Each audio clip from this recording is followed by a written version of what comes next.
রাজবাড়ীতে সেনাবাহিনীর শীতকালীন অনুশীলন, যুদ্ধ নয় দরকার শান্তির মহড়া বললেন প্রধান উপদেষ্টা।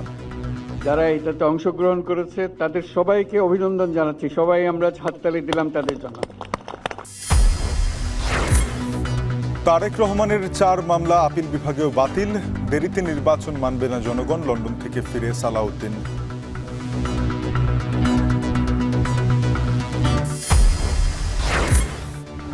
ভোটারদের বঞ্চনা ঘোচাতে কাজ করছে ইসি, জানালেন সিইসি। ভোটার তালিকা হালনাগাদ কর্মসূচির উদ্বোধন।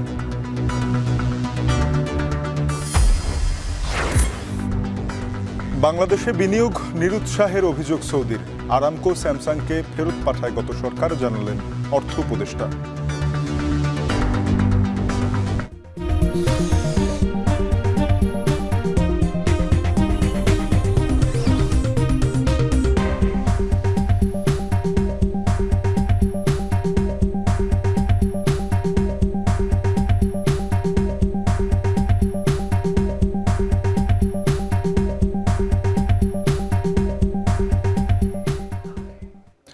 স্বাগত। এখন বিকেলে আপনাদের সাথে আছি আমি তানজিম শাফিন। দেশের সম্মান ও গৌরব রক্ষায় সেনাবাহিনী জনগণের পাশে থেকে কাজ করে যাচ্ছে বলে জানিয়েছেন প্রধান উপদেষ্টা ডক্টর মোহাম্মদ ইউনূস। দুপুরে রাজবাড়ী সামরিক প্রশিক্ষণ এলাকায় সেনাবাহিনীর শীতকালীন প্রশিক্ষণ অনুশীলন দেখেন প্রধান উপদেষ্টা। সময় সেনাবাহিনীকে বাস্তবসম্মত প্রশিক্ষণ নেয়ার আহ্বান জানান তিনি। শেখ রাশেদ হাসানের ছবিতে বিস্তারিত জানাচ্ছেন হাসিব বিল্লাহ। শীতের দুপুরে রাজবাড়ীর সাদার চরে হানা দেয় একদল বিদেশি শত্রু। লাল পতাকা শিবিরে অবস্থান নেয়া শত্রুপক্ষকে ঘায়েল করতে কামান, আর্টিলারি, মেশিন গান নিয়ে ছুটতে থাকেন সেনারা। শুরু হয় যুদ্ধ। এটি সশস্ত্র বাহিনীর দক্ষতা বৃদ্ধির লক্ষ্যে শত্রুর বিরুদ্ধে ছায়াযুদ্ধ। বাংলাদেশ সেনাবাহিনীর এই রণকৌশল দেখতে রোববার ঢাকা থেকে হেলিকপ্টার যোগে অনুশীলন স্থলে যান অন্তর্বর্তী সরকারের প্রধান উপদেষ্টা ডক্টর মোহাম্মদ ইউনূস, সঙ্গে 3 বাহিনী প্রধান। সেনাবাহিনীর 55 পদাতিক ডিভিশনের আয়োজনে এতে ব্যবহার করা হয় অত্যাধুনিক সমরাস্ত্র ও সরঞ্জাম। শত্রু শিবিরে হামলা করতে এগিয়ে যায় যুদ্ধক্ষেত্রের সবচেয়ে শক্তিশালী যুদ্ধাস্ত্র ট্যাঙ্ক। শত্রুর বাংকার লক্ষ্য করে শুরু হয় গোলাবর্ষণ। আরেক দিক থেকে অস্ত্র ও গোলাবারুদ নিয়ে এগিয়ে যায় এপিসি, সঙ্গে অস্ত্র সজ্জিত পদাতিক বাহিনী, যারা জলে, স্থলে, আকাশে কিংবা দুর্গম পথে শত্রু পক্ষের ওপর আক্রমণ চালাতে সক্ষম সাহসী সৈনিক। এদিকে বিকট শব্দে উঠতে থাকে বাংলাদেশ বিমান বাহিনীর অত্যাধুনিক যুদ্ধ বিমান। এসব বিমান মুহূর্তেই শত্রুর আকাশ সীমায় আধিপত্য বিস্তার করে নেয়। পদাতিক বাহিনীকে সহায়তা এগিয়ে আসে আর্মি এভিয়েশনের বিমান এবং হেলিকপ্টার। যুদ্ধক্ষেত্রে প্রতিবন্ধকতা অপসারণ সহ পদাতিক বাহিনীকে সহায়তা করে ইঞ্জিনিয়ার্স কোর। শত্রুপক্ষের অবস্থান জানানো এবং কমান্ডারদের সঙ্গে যোগাযোগ করে সিগন্যাল কোর। অবশেষে শত্রুর সঙ্গে চূড়ান্ত বোঝাপড়া। বাংলার দামাল ছেলেদের সাহস আর নৈপুণ্যে পরাস্ত দখলদার বাহিনী। তখন সবুজ শিবিরে বিজয় উল্লাস। এই মহড়া দেখে ভূয়সী প্রশংসা করে প্রধান উপদেষ্টা সেনাবাহিনীকে সার্বভৌমত্ব রক্ষায় প্রস্তুত থাকার আহ্বান জানান। যদিও এটা বাস্তব নয়, এটা মহড়া মাত্র, তো এই মহড়া থেকেই বাস্তবের সৃষ্টি, প্রস্তুতি, যাতে প্রকৃত যুদ্ধে আমরা সফলভাবে বিজয়ী হয়ে আসতে পারি। সেনাবাহিনীর মূল লক্ষ্যই হলো বিজয়ী হওয়া, দেশকে রক্ষা করা সকল পরিস্থিতিতে। দেশের সম্মান ও গৌরব অটুট রাখতে সেনাবাহিনী জনগণের পাশে থেকে কাজ করে যাচ্ছে বলেও জানান অন্তর্বর্তী সরকারের প্রধান। এক নদী রক্তের বিনিময়ে পুনরুদ্ধার হওয়া লাল সবুজের ভূখণ্ড নিয়ে কেউ ষড়যন্ত্র করতে চাইলে এভাবে প্রতিহত করতে প্রস্তুত বাংলার সেনাদল, যারা দেশের জন্মলগ্ন কিংবা বিপ্লবের 24 বারবার জনগণের আস্থার প্রতীক। ভিনদেশি শত্রুর মোকাবেলার মতোই রাষ্ট্র সংস্কার কিংবা সুষ্ঠু নির্বাচনেও বাংলাদেশ সেনাবাহিনীকে পাশে পাবে ছাত্র জনতা। তবে এই বাংলার বীর সেনাদলের সক্ষমতা বাড়াতে যুগোপযোগী সমরাস্ত্র এবং সরঞ্জামের আধুনিকায়ন এখন সময়ের দাবি। রাজবাড়ী সামরিক প্রশিক্ষণ এলাকা থেকে হাসিব বিল্লাহ, এখন। বিএনপির ভারপ্রাপ্ত চেয়ারম্যান তারেক রহমানের বিরুদ্ধে থাকা আরও 4টি মামলা বাতিল করেছেন দেশের সর্বোচ্চ আদালত। বিগত 19 বছরে তারেক রহমানের বিরুদ্ধে 82টি মামলা হয়েছে, এখনও 18টি মামলার নিষ্পত্তি হয়নি। আগস্ট থেকে ডিসেম্বরের মধ্যে 64টি মামলা থেকে অব্যাহতি কিংবা খালাস পেয়েছেন তারেক রহমান। তবে তার দেশে ফেরার সঙ্গে মামলার সম্পর্ক নেই বলে জানিয়েছেন তারা আইনজীবীরা। বিস্তারিত থাকছে জাহিদ হাসানের প্রতিবেদনে। 2007 সালে তত্ত্বাবধায়ক সরকারের আমলে গ্রেফতার হয়ে ব্যাপক নির্যাতনের শিকার হন তারেক রহমান। এক পর্যায়ে উন্নত চিকিৎসার জন্য 2008 সালের 11 সেপ্টেম্বর লন্ডন যান বিএনপির এই শীর্ষ নেতা। 111-এর আমল সহ আওয়ামী লীগ সরকারের আমলে তারেক রহমানের বিরুদ্ধে 82টি মামলা হয়। অর্থ পাচার, অবৈধ সম্পদ অর্জন, 21 আগস্ট গ্রেনেড হামলা মামলার রায়ে দণ্ডিত হন তিনি। গেল বছরের 5 আগস্টে শেখ হাসিনা সরকারের পতনের পর বদলে যায় দেশের রাজনীতির প্রেক্ষাপট। বিএনপির আইনজীবীরা তারেক রহমানের মামলা নিষ্পত্তি করার উদ্যোগ গ্রহণ করেন। 2007 সালে তার বিরুদ্ধে রাজধানীর 4টি থানায় চাঁদাবাজি মামলা করেন একজন ব্যবসায়ী। 19 বছর ধরে এই মামলার বিচার শেষ হয়নি। একই সঙ্গে মামলা বাতিল চেয়ে আবেদন করা ছিল হাইকোর্টে। গত 23 অক্টোবর উচ্চ আদালত তারেক রহমানের বিরুদ্ধে থাকা 4টি মামলা বাতিল করে দেন। হাইকোর্টের রায়ের বিরুদ্ধে আপিল করে রাষ্ট্রপক্ষ। রোববার আপিল বিভাগের জ্যেষ্ঠ বিচারপতি আশফাকুল ইসলামের নেতৃত্বে 4 বিচারপতির আপিল বেঞ্চ মামলা বাতিলের রায় বহাল রেখে আদেশ দেন। তারেক রহমানের আইনজীবী বলেন, চাঁদাবাজি মামলার সঙ্গে তারেক রহমানের কোনো সম্পৃক্ততা পাওয়া যায়নি। দুই পক্ষের পূর্ণাঙ্গ শুনানি হয়েছে এবং রাষ্ট্রপক্ষের যে আপিল, সেই আপিলটা ডিসমিস করা হয়েছে। তার মানে দাঁড়ালো হাইকোর্ট ডিভিশন মামলাগুলো যে বাতিল করেছিলেন সেই বাতিলের রায় কার্যকর থাকলো। তারেক রহমানের বিরুদ্ধে এখনো 18টি মামলা বিচারাধীন আছে। তারেক রহমানের দেশে আসার প্রশ্নে তার আইনজীবী বলেন, সময় ও সুযোগ বুঝে তিনি দেশে ফিরবেন। মামলা তারেক রহমান সাহেবের দেশে আসা না আসার সাথে সম্পৃক্ত না, কারণ জনাব তারেক রহমান সাহেব আমাদেরকে সিনিয়র অ্যাডভোকেট সহ আমাদেরকে সুস্পষ্টভাবে নির্দেশনা দিয়েছেন ওনার প্রত্যেকটা মামলায় যেন আইনগত প্রক্রিয়ায় মোকাবেলা করা হয়। তারেক রহমানের স্ত্রী জোবায়দা রহমানের বিরুদ্ধে থাকা মামলাও নিষ্পত্তি করা হয়েছে। দণ্ড থেকে অব্যাহতি পেয়েছেন BNP chairperson Khaleda Xiao. Zahid Hasan, এখন, ঢাকা। নির্বাচন বিলম্ব করলে জনগণ তা প্রত্যাখ্যান করবে বলে মন্তব্য করেছেন বিএনপির স্থায়ী কমিটির সদস্য সালাউদ্দিন আহমেদ। রোববার দুপুরে লন্ডন থেকে ফিরে তিনি আরও বলেন, নির্বাচনী রোডম্যাপ জরুরি। এ সময় সাংবাদিকদের প্রশ্নে তারেক রহমানের দেশে ফেরা নিয়ে কোনো নির্দিষ্ট তারিখ জানাননি। তিনি বলেন, নতুন রাজনৈতিক দল হতে পারে, তবে কিংস পার্টি কাম্য নয়। সংশ্লিষ্ট সকল মহল রাজনৈতিক দলসমূহের সাথে আলোচনা করে একটি নির্দিষ্ট রোডম্যাপ দেওয়াই হবে উত্তম কাজ। এমনি ভাষা একটি সময়ের ধারণা দেয়া, এটা আমার মনে হয় না যে সকল পক্ষকে সন্তুষ্ট করতে পারবে।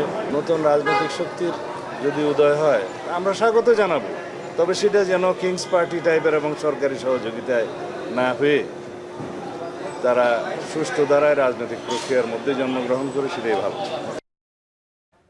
ভোটাধিকার ফিরিয়ে দিতে সুষ্ঠু নির্বাচন আয়োজনে প্রতিশ্রুতিবদ্ধ নির্বাচন কমিশন।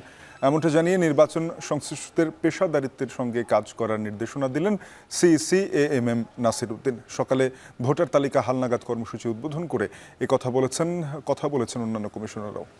আরও জানাচ্ছেন বেলায়েত হোসাইন। বিগত 3টি বিতর্কিত সংসদ নির্বাচনে ভোটাধিকার বঞ্চিত হয়েছেন দেশের 18 কোটি মানুষ। এবার তাদের ভোটাধিকার ফিরিয়ে দিতে চায় বর্তমান নির্বাচন কমিশন। তারা চায় জাতিকে একটি সুষ্ঠু ও গ্রহণযোগ্য নির্বাচন উপহার দিতে। খসড়া ভোটার তালিকা প্রকাশের পর বাদ পড়া ভোটারদের তালিকাভুক্ত করতে 20 জানুয়ারি থেকে বাড়ি বাড়ি যাবে নির্বাচন কমিশনের তথ্য সংগ্রহকারীরা। রোববার এসব তথ্য সংগ্রহকারীদের প্রশিক্ষণের আয়োজন করে নির্বাচন কমিশন।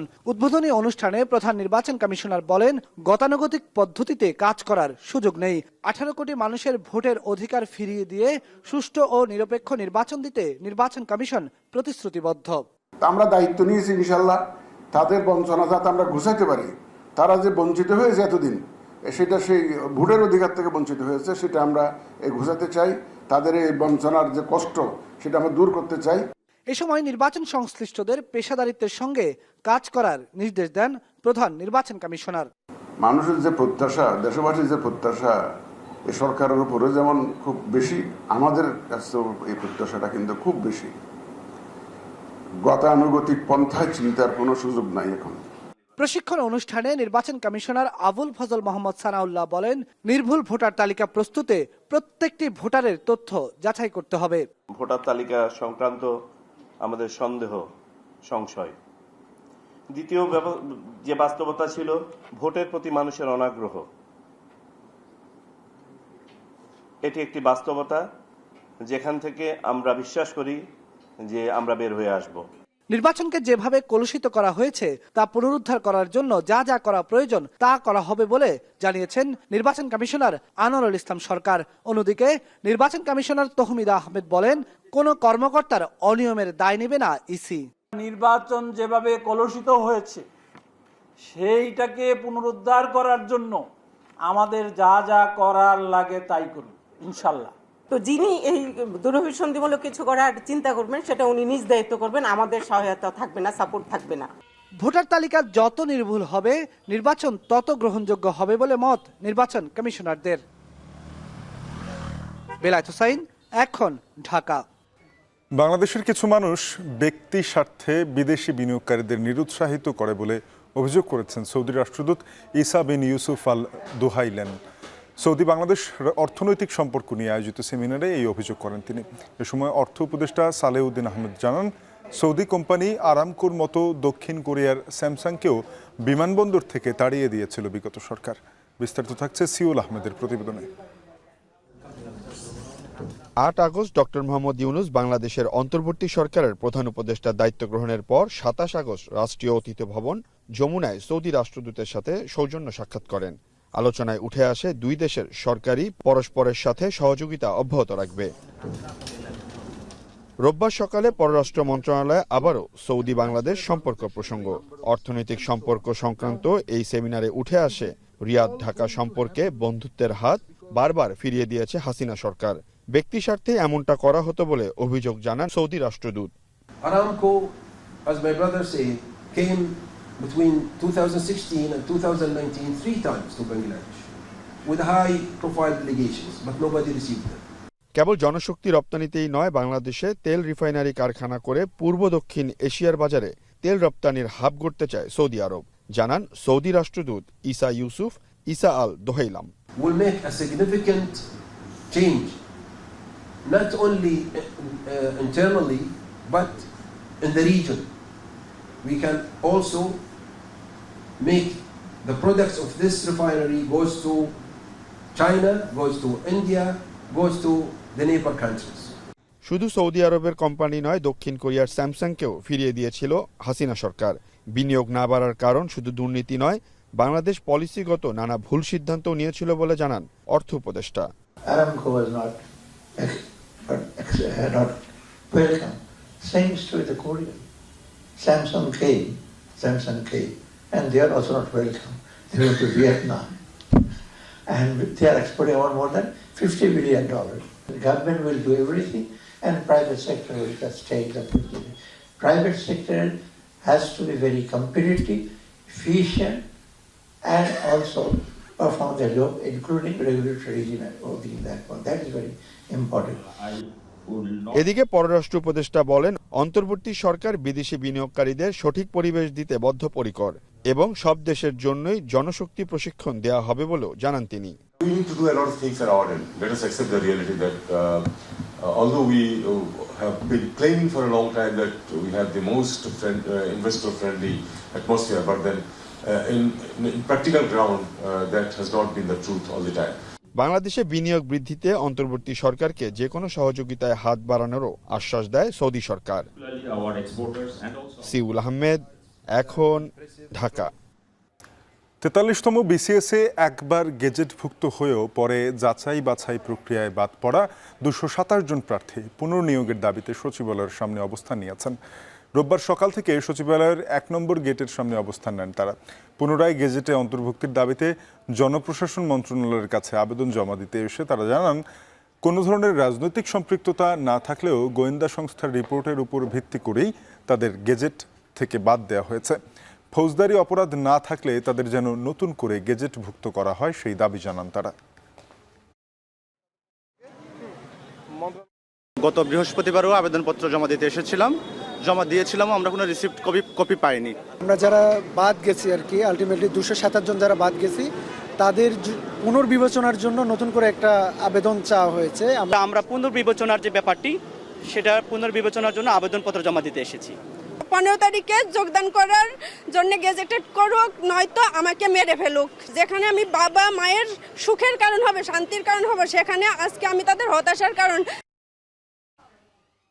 চাকরিতে পুনর্বহালের দাবিতে সচিবালয়ের সামনে অবস্থান কর্মসূচি পালন করেছেন 40তম ব্যাচের অব্যাহতি পাওয়া সাব ইন্সপেক্টররা। এ সময় তারা বলেন যে অভিযোগে তাদের বের করে দেয়া হয়েছে তা মিথ্যা ও নিয়ম বহির্ভূত। বিনা দোষে প্রতিনিয়ত সামাজিকভাবে হেয় প্রতিপন্ন হচ্ছেন তারা। এছাড়া ভবিষ্যৎ নিয়েও ভুগছেন অনিশ্চয়তায়। দ্রুত চাকরি ফিরে পেতে স্বরাষ্ট্র উপদেষ্টার কাছে দাবি জানান তারা। 21 অক্টোবর থেকে 1 জানুয়ারি পর্যন্ত 4 ধাপে 40তম ব্যাচের 321 জন প্রশিক্ষণরত সাব ইন্সপেক্টরকে শৃঙ্খলা ভঙ্গের দায়ে অব্যাহতি দেওয়া হয়।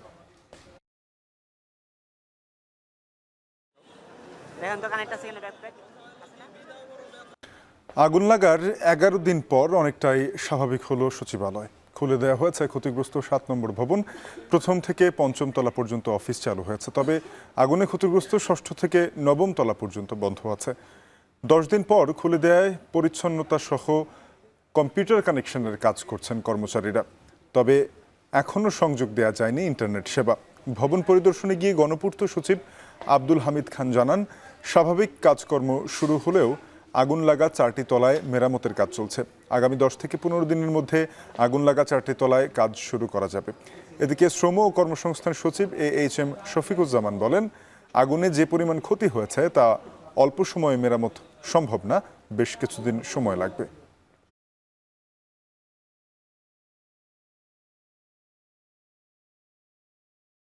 শুরু করলে আমাদের ইঞ্জিনিয়ার সাহেবরা তো বলছে 10-12 দিনে করে দিতে পারবে। 1-2 দিনের দেখে হইতেও পারে, বাট আমরা চেষ্টা করবো যত তাড়াতাড়ি সম্ভব করে শেষ করে দিতে। আজকে থেকে মূলত আমাদের যেহেতু 5 তলার এই ফ্লোরটা ঠিক আছে, সেখানে আমরা আজকে এখানে ঢুকতে পেরেছি এবং উপরের কিন্তু এখনো শুধুমাত্র কলাপসিক্যাল গেট যেগুলো ড্যামেজ হয়েছে সেটাতে আটকে আসলে এখানে এখনো সিল করা আছে। এবং গণপূর্ত সচিব মহোদয়ের সাথে আমি কথা বলেছি, ওনারা যত দ্রুত পারবেন তারা এটি যদি মেরামত করে দেন বা এটা যদি আপনার রিকনস্ট্রাকশন করে দেন, তখন হয়তো যখন বসার সুযোগ হবে তখন আমরা বসতে পারবো। পৌষের তীব্র শীতে বেড়েছে শীতের পোশাকের চাহিদা। 29তম ঢাকা আন্তর্জাতিক বাণিজ্য মেলায় শীতের পোশাক কিনতে ভিড় করছেন ক্রেতারা। সে খবর জানাতে সরাসরি যুক্ত হচ্ছেন সহকর্মী ওমর ফারুক। ওমর, জানাবেন যে আজ তো সকালে রোদের দেখা মিললেও কিছুটা ঠান্ডাও কিছুটা কমে এসেছে। ক্রেতা দর্শনার্থীদের ভিড় কেমন দেখছেন বাণিজ্য মেলায়?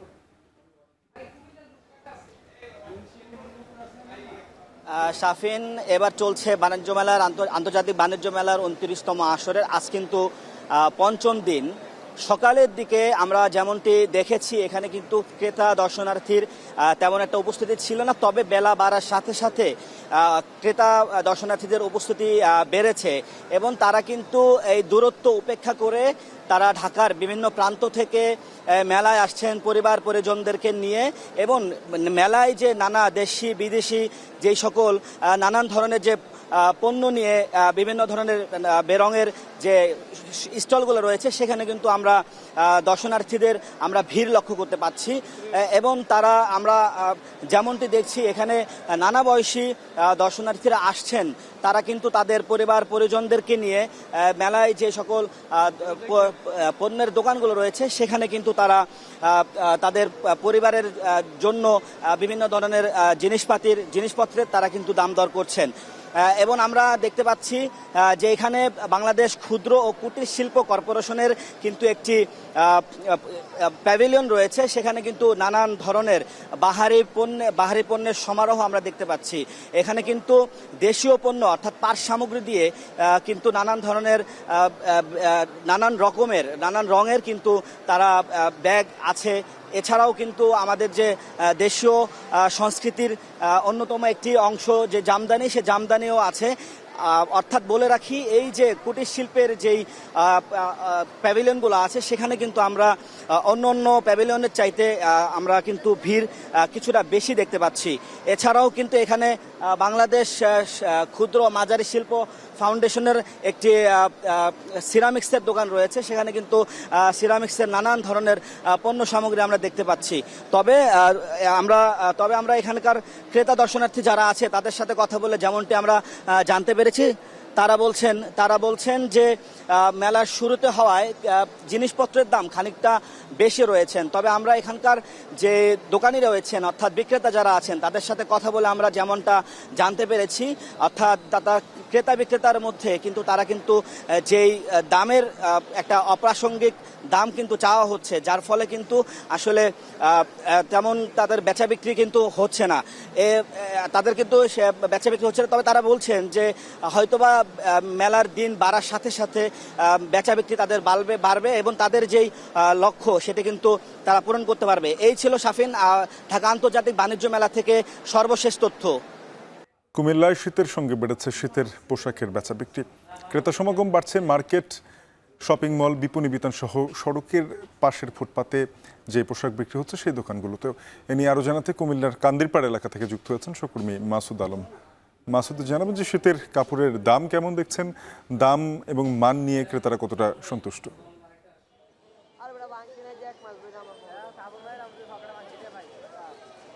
শাফিন, দাম এবং মান সংমিশ্রণে আমরা দেখেছি যে ব্যাপক সমাগম রয়েছে ক্রেতাদের। একই সঙ্গে বিক্রেতারাও আসলে সড়কের দুপাশ ধরে কিন্তু পসরা সাজিয়ে বসেছেন গরম কাপড়ের বিভিন্ন ধরনের পোশাক। আমরা রয়েছি কুমিল্লা নগরীর কান্দিরপাড় এলাকায়। এই কান্দিরপাড় ছাড়াও কুমিল্লা নগরের রাজগঞ্জ এবং আপনার যে ছাত্রীপট্টি সহ নগরীর বেশ কিছু স্থানে এই গরম কাপড়ের বেচা বিক্রির এক ধরনের ভিড় রয়েছে। আমরা যেখানে রয়েছি এখানে কান্দিরপাড়ের সড়কের ফুটপাত এবং সড়কের পাশ ধরে কিন্তু এখানে যেখানে রয়েছে প্রায় 1.5 কিলোমিটার এলাকা জুড়ে কিন্তু এই ফুটপাতের ব্যবসা করছেন এখানকার যারা ব্যবসায়ী রয়েছেন, স্থানীয় ব্যবসায়ীরা। শীত নিবারণের জন্য মানুষ তাদের পছন্দের পোশাক ক্রয় করছেন যাতে করে তারা একটু উষ্ণতা পান এই শীতে। কুমিল্লাতে শীতের তীব্রতা কিন্তু ধীরে ধীরে বাড়ছে। গত কয়েকদিন থেকে কিন্তু শৈত্যপ্রবাহ ছিল। আজকে শীত একটু কম থাকলেও দিনের বেলাতে, তবে সন্ধ্যার পর কিন্তু শীতের তীব্রতা বাড়ে, যার কারণে কিন্তু মানুষ এখন একটু মানুষের মধ্যে এই গরম কাপড়ের চাহিদাটা কিন্তু ধীরে ধীরে বাড়ছে। আমরা দেখেছি যে এই যে ফুটপাতগুলোতে বিভিন্ন শ্রেণী পেশার মানুষের কিন্তু পোশাক পাওয়া যায়। বিশেষ করে যারা খেটে খাওয়া দিনমজুর এবং নিম্ন আয়ের মানুষ রয়েছেন তাদের আসলে একমাত্র ভরসা হচ্ছে এই যে ফুটপাতের দোকানগুলোতে গরমের পোশাকগুলো। এখানে বয়োবৃদ্ধ থেকে শুরু করে যারা শিশু রয়েছেন তাদেরও পোশাক পাওয়া যাচ্ছে, বিশেষ করে শার্ট, প্যান্ট এবং ট্রাউজার, জ্যাকেট, সোয়েটার থেকে শুরু করে, এবং সেই সঙ্গে নারীদেরও পোশাক পাওয়া যাচ্ছে। এখানে আমরা ব্যবসায়ীদের সাথে কথা বলেছি যে কুমিল্লা নগরীতে যে কয়েকটি ফুটপাত রয়েছে সবগুলোতে কিন্তু বেচা কেনা হচ্ছে। প্রতিদিন প্রায় 1.5 কোটি টাকার মতো পোশাক বিক্রি হচ্ছে বলে তারা আমাদেরকে জানিয়েছেন। তো শাফিন, এ ছিল। বায়ু দূষণে অতীতের রেকর্ড ছাড়িয়েছে বাংলাদেশ। বায়ুমান 300তেই বিপজ্জনক হলেও গেল ডিসেম্বরে তা 800 ছাড়িয়ে গেছে। বক্ষব্যাধি জটিল আকার ধারণের পাশাপাশি বায়ু দূষণের মৃত্যুহার বাড়লেও নিয়ন্ত্রণে নেই উদ্যোগ। বাইরে মাস্ক পরা, ঘরে গাছ লাগানোর পাশাপাশি ফুসফুসের ব্যায়ামের মাধ্যমে ব্যক্তি পর্যায়ে দূষণ রোধের পরামর্শ বিশেষজ্ঞদের। মুজাহিদ শুভর প্রতিবেদনে দেখুন বিস্তারিত। 60 পেরিয়ে শ্বাসকষ্টের জালে আটকে গেছেন নাসিমা আক্তার। সুস্থতার আশায় চাঁদপুরের মতলব থেকে এসেছেন ঢাকার জাতীয় বক্ষব্যাধি হাসপাতালে। ইটের ভাটা বেষ্টিত অঞ্চলে তিনি নিজেও লাকড়ি চুলায় রান্না করেছেন যুগের পর যুগ, যা তার ফুসফুসের কার্যক্ষমতাকে দুর্বল করেছে ধীরে ধীরে। এখন তো সারাদিন দিয়ে রাখি, বা 5-10 মিনিট খুলে রাখি, বা আধা ঘন্টা খুলে রাখি। 2023 সালে বায়ু দূষণে শীর্ষে থাকা বাংলাদেশ 24-এও 10 গুণ বেশি দূষণ নিয়ে দফায় দফায় শীর্ষে এসেছে। শুষ্ক মৌসুমে একাধিকবার বাতাসের মান সূচকে 300-র বেশি স্কোর নিয়ে চরম অস্বাস্থ্যকর নগরীর তালিকায় জায়গা করে নেয় ঢাকা। বায়ুমান 300-র বেশি খুবই অস্বাস্থ্যকর হলেও অতীতের সকল রেকর্ড ভেঙে 24-এর ডিসেম্বরে 800 অতিক্রম করেছে। এই পরিস্থিতি অতি বিপজ্জনক বা জরুরি অবস্থা ঘোষণার মতো। যদিও এসব নিয়ে মানুষের খানিক মাথা ব্যথা থাকলেও তা বন্ধে নেই কার্যকরী উদ্যোগ। মাস্ক ছাড়া যদি আপনি 2 মিনিট থাকবেন, 2 মিনিট থাকার পরে যখন আপনি কপ বা ছ্যাপ ফালাইবেন, ছাতে দেখবেন যে ধুলা আসতেছে। এরপরে মনে করেন যে শ্বাসকষ্ট হয়ে জায়গা, কাশি হয়ে জায়গা। ধুলাবালুর জন্য আমার ঠান্ডা লেগে যায়, মাস্ক পরতে পারি না, তারপর শ্বাস বন্ধ হয়ে যায়। ইটের ভাটা এগুলো কিন্তু এখন নিষিদ্ধ করা হচ্ছে। এখন কিন্তু এই জিনিসগুলো নিশ্চিত করা, এই যে জবাবদিহিতাটা নিশ্চিত করা, এই ক্ষেত্রে কিন্তু তরুণরা একটা ভূমিকা রাখতে পারেন। নতুন যে আমাদের বর্তমান সরকার, সে দূষণ মুক্ত করতে পারে চাইলেই। শহর এলাকার বায়ু দূষণের অন্যতম কারণ বছর জুড়ে রাস্তা খোঁড়াখুড়ি ও নির্মাণ কাজ। এখান থেকে সর্বোচ্চ বায়ু দূষণ হয়, যার হার 30%। এরপর 29% ইটভাটা ও শিল্প কারখানার ধোঁয়া থেকে। যানবাহন থেকে 15, দেশের বাইরে থেকে ভেসে আসা বাতাস থেকে 9.5, গৃহস্থলীর রান্নাবান্না থেকে 8.5 ও পোড়ানো বর্জ্য থেকে 6% বায়ু দূষণের শিকার হলেও এসব বন্ধে কার্যকরী কোনো পদক্ষেপ নেই। গত 12 বছর ধরে আমরা 1 থেকে 3-এর ভিতরে অবস্থান করছি অ্যাজ এ হোল বাংলাদেশ। ফিটনেসবিহীন যে যানবাহনগুলো আছে এগুলো তাৎক্ষণিকভাবে ফেজ আউট করার, দূষণকারী ইটের ভাটাগুলো বা অবৈধ ইটের ভাটাগুলোকে ইনস্ট্যান্টলি বন্ধ করে দেওয়া, অবৈধভাবে যেখানে সেখানে যে বর্জ্য পোড়ানো হচ্ছে সেটি যারা করছে তাদেরকে আইনের আওতায় নিয়ে আসা, শুধু জনবল ডেপ্লয় করে সেখানে সদিচ্ছা এবং আন্তরিকতার সহিত এই কাজগুলো করলে বায়ু দূষণটা অনেকাংশে কমে আসত। চারপাশের দূষণের জালে আটকে দেশের মানুষের গড় আয়ু কমেছে প্রায় 7 বছর। বিশেষজ্ঞরা বলছেন, মাত্রাতিরিক্ত বায়ু দূষণে ফুসফুসের রোগগুলো জটিল আকার ধারণ করছে। যাদের অ্যাজমা আছে তাদের অ্যাজমার তীব্রতা বেড়ে যায়, যাদের সিওপিডি আছে তাদের তীব্রতা বেড়ে যায় এবং বারবার জটিলতায় পড়ে। যাদের রোগ প্রতিরোধ ক্ষমতা কম আছে তাদের মধ্যে বারবার নিউমোনিয়া বা ফুসফুসের সংক্রমণ দেখা দেয়। আরও প্রচুর যক্ষ্মা রোগীর সৃষ্টি হয় এবং যক্ষ্মা সংক্রমণটা বেড়ে যায়। ইভেন ফুসফুসের ক্যান্সারও কিন্তু এই বায়ু দূষণের কারণে হয়ে থাকে অনেকাংশে। আমরা তো ট্রিটমেন্ট চালাইলে অ্যাটলিস্ট কিছু কিছু ডিজিজ আছে প্রোগ্রেসার হয় না, যেখানে আছে স্থিতি অবস্থায় থাকে। কাজে ইনসাইটিং ফ্যাক্টর যেটা কজ করে যেটা রোগটা, সেইটাকে আগে বাদ দিতে হবে। বিগত 44 বছরে পৃথিবীতে বায়ু দূষণের কারণে প্রাণহানি হয়েছে 13 কোটি মানুষের, আর বাংলাদেশে 2021 সালে সর্বোচ্চ 2,36,000 মানুষের প্রাণ গেছে, যদিও প্রকৃত সংখ্যা আরও অনেক বেশি। রাজনৈতিক অগ্রাধিকার বায়ু দূষণের ক্ষেত্রে যদি না দেয়া হয় এবং দূষণ রোধের সবগুলো পথ যদি বন্ধ না করা হয়, তাহলে ঘরে বসেই দেশের প্রতিটি নাগরিক মৃত্যু ঝুঁকিতে পড়বেন বলে আশঙ্কা করছেন বিশেষজ্ঞরা। মুজাহিদ শুভ, এখন, ঢাকা। এবারে দেশের বাইরের খবর। বৈরী আবহাওয়ার মধ্যেই দক্ষিণ কোরিয়ার প্রেসিডেন্ট ইউন সুক ইউলের অভিশংসনের পক্ষে বিপক্ষে বিক্ষোভ করেছেন দেশটির সাধারণ মানুষ। তীব্র শীত তুষারপাতের মধ্যেই বিক্ষোভকারীরা নেমেছেন সিউলের রাস্তায়, যেখান থেকে খুব বেশি দূরে নয় ইউলের বাসভবন। ইউন বিরোধী হাজার হাজার বিক্ষোভকারী নামেন রাজপথে তার অভিশংসনের দাবিতে। অন্যদিকে ইউলের সমর্থনেও রাস্তায় নামেন বিক্ষোভকারীরা। দক্ষিণ কোরিয়ার তদন্তকারীরা শনিবার আবারও প্রেসিডেন্সিয়াল সিকিউরিটি সার্ভিসের কাছে আপিল করেছেন ইউন সুক ইউলের বিরুদ্ধে গ্রেপ্তারি পরোয়ানা জারির। রেমিটেন্স পাঠানো দেশগুলোর মধ্যে শীর্ষ 2-এ অবস্থান ধরে রেখেছে সংযুক্ত আরব আমিরাতের প্রবাসীরা। সৌদিকে পেছনে ফেলে রেমিটেন্স বাড়াতে ভূমিকা রাখছেন সেখানকার প্রবাসী বাংলাদেশিরাও। প্রায় 12 লাখ বাংলাদেশের বৃহৎ এই শ্রমবাজার থেকে 2023-24 অর্থবছরের রেমিটেন্স এসেছে $4.5 মিলিয়ন বেশি। আরব আমিরাত থেকে প্রতি বছর বৈধ পথে সর্বাধিক বৈদেশিক মুদ্রা পাঠানো দেশ হিসেবে সুনাম কুড়িয়েছে বাংলাদেশি ব্যবসায়ীরা। বিস্তারিত জানাচ্ছেন কামরুল হাসান জনি।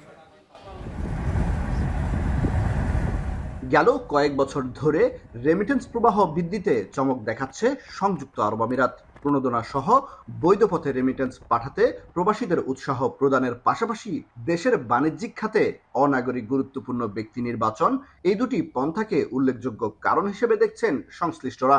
বাংলাদেশ ব্যাংকের পরিসংখ্যান বলছে 2022-23 অর্থ বছর থেকে 2023-24 অর্থ বছরে দেশটি থেকে রেমিটেন্স বেড়েছে প্রায় $1,602 মিলিয়ন। 6 মাস থেকে 1 বছর টানা বৈধ পথে রেমিটেন্স প্রেরণকারী প্রবাসীদের জন্য সরকারি স্বীকৃতির পাশাপাশি প্রচারমুখী উদ্যোগ, প্রবাসী পরিবারের জন্য স্বাস্থ্য বীমা ও বিশেষ সেবা চালু করা গেলে আরো বেশি রেমিটেন্স বাড়ার সম্ভাবনা দেখছেন প্রবাসীরা। এখান থেকে আমি বৈধ পথে দেশের টাকা রেমিটেন্স পাঠাইতেছি। আমি আমার সহপাঠী আমাদের সাথে যারা আছেন, আমি প্রত্যেক সবাইকে উদ্বুদ্ধ করি যাতে বৈধ পথে দেশে রেমিটেন্স পাঠানো।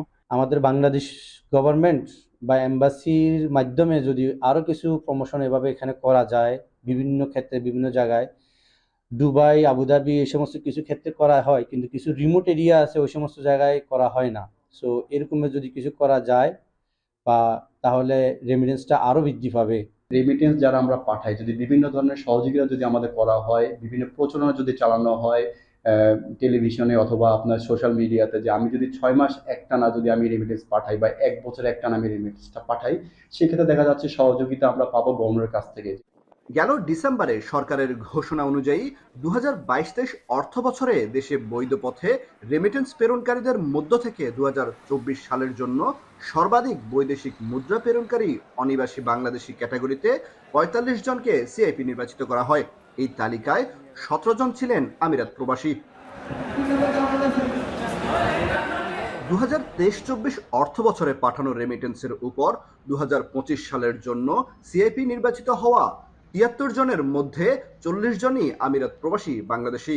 অন্যদিকে বিদেশে বাংলাদেশি পণ্যের আমদানিকারক অনিবাসী বাংলাদেশি ক্যাটাগরিতে এই 2 বছরের জন্য নির্বাচিত 19 জন সিআইপির মধ্যে 4 জন রয়েছেন আমিরাত প্রবাসী। যারা এই জড়তার ভিতরে আছে তারা কিন্তু আস্তে আস্তে বেরিয়ে আসবে এবং আমাদের প্রবাসে যারা আছে বিশেষ করে এবং বাংলাদেশে যারা আছে, যারা এখন বাইরে এসে কাজ করতে চাচ্ছেন এবং যারা কাজ করতেছেন, তারা এত বেশি আগ্রহ হবে যে যেটা আমি ভাষায় প্রকাশ করতে পারবো না। এখন আমাদের বাচ্চা কাচ্চারাও সব এই দেশেই থাকে, আর এখন যদি আমরা দেশে যদি নিরাপদ পাই, এই দেশ তো আর আমাদের চিরস্থায়ী না, চিরস্থায়ী তো আমাদের নিজের দেশ। তো এখন এই যে আমরা বাড়িঘর করছি, করছি, এগুলি তো দেশে থাকার জন্যই করছি।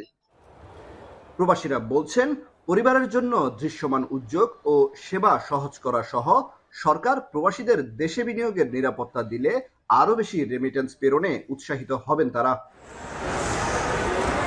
কামরুল হাসান জনি, এখন সংযুক্ত আরব আমিরাত। মাঠে গড়ানোর অপেক্ষায় বিপিএল এর দ্বিতীয় পর্ব ঢাকা ছেড়ে ইতিমধ্যেই সব দল পৌঁছেছে সিলেটে। 6 থেকে 13 জানুয়ারি পর্যন্ত 12টি ম্যাচ অনুষ্ঠিত হবে শহরটিতে। এর মধ্যে শুরু হয়েছে টিকিট বিক্রি। এবারও দর্শকদের প্রত্যাশা, সিলেটে উপভোগ্য হবে বিপিএল। সিলেট থেকে সন্দীপন শুভর প্রতিবেদন, ছবি তুলেছেন সেলিম মিয়া। সিলেট ইন্টারন্যাশনাল ক্রিকেট স্টেডিয়ামে রংতুলির আঁচড় আর সাজসজ্জার ব্যস্ততায় স্পষ্ট বোঝা যাচ্ছে বাংলাদেশের সবচেয়ে জনপ্রিয় ক্রিকেট প্রিমিয়ার লিগ বিপিএলের সিলেট পর্ব দরজায় কড়া নাড়ছে। রাজধানী ঢাকা মাতিয়ে এবার বিপিএলের যাত্রা চায়ের শহর সিলেটে। সিলেট পর্বকে সামনে রেখে মাঠ তৈরি, প্যাভিলিয়নের রংতুলির কাজ, সাজসজ্জা সহ সকল প্রস্তুতি প্রায় সম্পন্ন করেছে কর্তৃপক্ষ। সিলেটে 22 গজের ক্রিকেট খেলাকে সর্বোচ্চ উপভোগ্য করতে চেষ্টার কমতি নেই আয়োজকদের। গ্যালারি এবং আরও বিভিন্ন জায়গায় যে বেশ কিছু সংস্কার হয়েছে, তার সাথে বোর্ডের পক্ষ থেকে ব্র্যান্ডিংয়ের যারা আছেন তারা সাজসজ্জার কাজগুলো দেখছেন, যাতে নির্বিঘ্নে দর্শক থেকে নিয়ে শুরু করে অন্যান্য যারা যুক্ত আছেন, আমাদের যারা বিভিন্ন মিডিয়ার যারা আছেন, তাদেরও সুযোগ সুবিধার কথা চিন্তা করেই আয়োজন সম্পূর্ণ। বাংলাদেশ ক্রিকেটের অন্যতম বড় এই আসরকে কেন্দ্র করে বরাবরের মতো এবারও সিলেটের দর্শকদের উৎসাহ উদ্দীপনার কোনো কমতি নেই। টিকিটের জন্য ঘন্টার পর ঘন্টা দীর্ঘ লাইনে দাঁড়িয়েও তাদের চোখে মুখে নেই বিরক্তির ছাপ, বরং উৎসবের মেজাজে সংগ্রহ করছেন নিজেদের প্রিয় দলের খেলার টিকিট। সিলেটি মানুষের রক্ত গরম মাথা ঠান্ডা, উলি দিমু কিন্তু আমরা বিশৃঙ্খলা করতাম না, খালি উলি হইতো।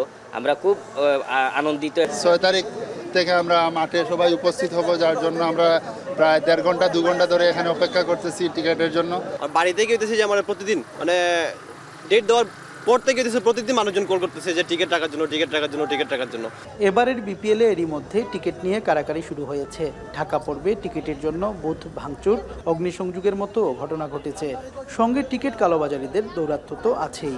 সিলেট পর্বে এ ধরনের অনাকাঙ্ক্ষিত পরিস্থিতি এড়াতে সর্বোচ্চ সতর্ক অবস্থানে থাকবে আইন শৃঙ্খলা বাহিনী। আমরা 3 থেকে 4 স্তরের নিরাপত্তা ব্যবস্থা রয়েছি। হোটেল ম্যানেজমেন্ট থেকে শুরু করে মাঠের যে অথরিটি থাকবে এবং প্লেয়ারদের সামগ্রিকভাবে আমরা নিরাপত্তার চাদরে বেষ্টনী প্রোগ্রাম করেছি। আশা করি কোনো ঝামেলা হবে না। যারা বিভিন্ন যানবাহন নিয়ে আসবেন এবং যারা খেলা দেখতে আসবেন তাদের টিকিটিংয়ের যে ব্যবস্থাটুকু রয়েছে সেখানে স্বচ্ছতা আনার জন্য বলা হয়েছে। স্থানীয় দল সিলেট স্ট্রাইকার্সের পক্ষে মাঠে গলা ফাটাবেন সমর্থকরা। সন্দীপন শুভ, এখন সিলেট। যুক্তরাষ্ট্রের সর্বোচ্চ বেসামরিক সম্মান প্রেসিডেন্সিয়াল মেডেল অফ ফ্রিডম পেলেন লিওনেল মেসি। মেসি ছাড়াও এ সম্মানে ভূষিত হয়েছেন বিভিন্ন ক্ষেত্রে অবদান রাখা আরও 18 জন। তবে সশরীরে উপস্থিত থেকে এ পদক নিতে পারেন নাই আর্জেন্টাইন অধিনায়ক। কী কারণে এত বড় আয়োজনে থাকতে পারেননি মেসি, তারাই জানাচ্ছেন তাসওয়ান নাফি। মাত্র 2 বছর হলো যুক্তরাষ্ট্র ফুটবলে যুক্ত হয়েছেন আর্জেন্টাইন ফুটবল তারকা লিওনেল মেসি। দেশটিতে খেলাটি পরিচিত সকার নামে। বাস্কেটবল, বেসবলের দেশে ফুটবলের প্রধান ব্র্যান্ড হয়ে মেসি খেলছেন ইন্টার মায়ামির হয়ে। ক্যারিয়ারের সব জয় করা LM10 এবার সাফল্যের পালকে যুক্ত করলেন আরেকটি অর্জন, পেলেন যুক্তরাষ্ট্রের সর্বোচ্চ বেসামরিক সম্মান প্রেসিডেন্সিয়াল মেডেল অফ ফ্রিডম। যুক্তরাষ্ট্রের বিদায়ী প্রেসিডেন্ট জো বাইডেনের কাছ থেকে এ পদক বুঝে নেওয়ার কথা ছিল বিশ্বকাপ জয়ী অধিনায়কের। তবে পদক তুলে দেওয়ার দিন উপস্থিত হতে পারেননি মেসি। ফুটবল ভিত্তিক ওয়েবসাইট goal.com জানিয়েছে, হোয়াইট হাউস মেসিকে সম্মান জানানোর ব্যাপারটি ফিফার কাছে জানানোর পর ফুটবলের নিয়ন্ত্রক সংস্থা ক্লাবের কাছে এ ব্যাপারে চিঠি দেয়। কিন্তু সময়সূচির জটিলতা ও পূর্ব নির্ধারিত কিছু শিডিউল থাকার কারণে হোয়াইট হাউসে উপস্থিত হতে পারেননি লিওনেল মেসি। সশরীরে উপস্থিত থেকে আমেরিকার বেসামরিক সর্বোচ্চ পদক নিতে না পারলেও এই অর্জনকে সম্মান জানিয়েছেন ফুটবল জাদুকর এবং ভবিষ্যতে জো বাইডেনের সঙ্গে দেখা করারও ইচ্ছা পোষণ করেন তিনি। মেসি ছাড়াও বাস্কেটবল কিংবদন্তি ম্যাজিক জনসন, হলিউড তারকা ডেনজেল ওয়াশিংটন, যুক্তরাষ্ট্রের সাবেক ফার্স্ট লেডি হিলারি ক্লিন্টন সহ মোট 19 জন পেয়েছেন presidential medal of freedom. তাসওয়ান Nafi, এখন। শেষ করবো এখন বিকেল, তবে তার আগে শিরোনামগুলো আরেকবার।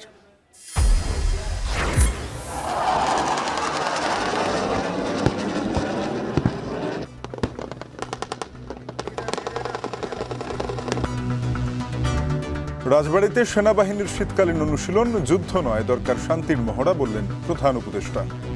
যারা এটাতে অংশগ্রহণ করেছে তাদের সবাইকে অভিনন্দন জানাচ্ছি, সবাই আমরা হাততালি দিলাম তাদের জন্য। তারেক রহমানের 4 মামলার আপিল বিভাগীয় বাতিল, দেরিতে নির্বাচন মানবে না জনগণ, লন্ডন থেকে ফিরে সালাউদ্দিন।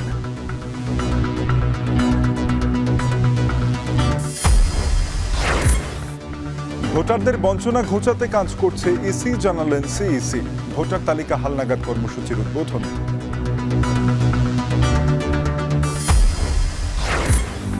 বাংলাদেশে বিনিয়োগ নিরুৎসাহীর অভিযোগ সৌদির। আরামকো স্যামসাংকে ফেরত পাঠায় গত সরকার, জানালেন অর্থ উপদেষ্টা।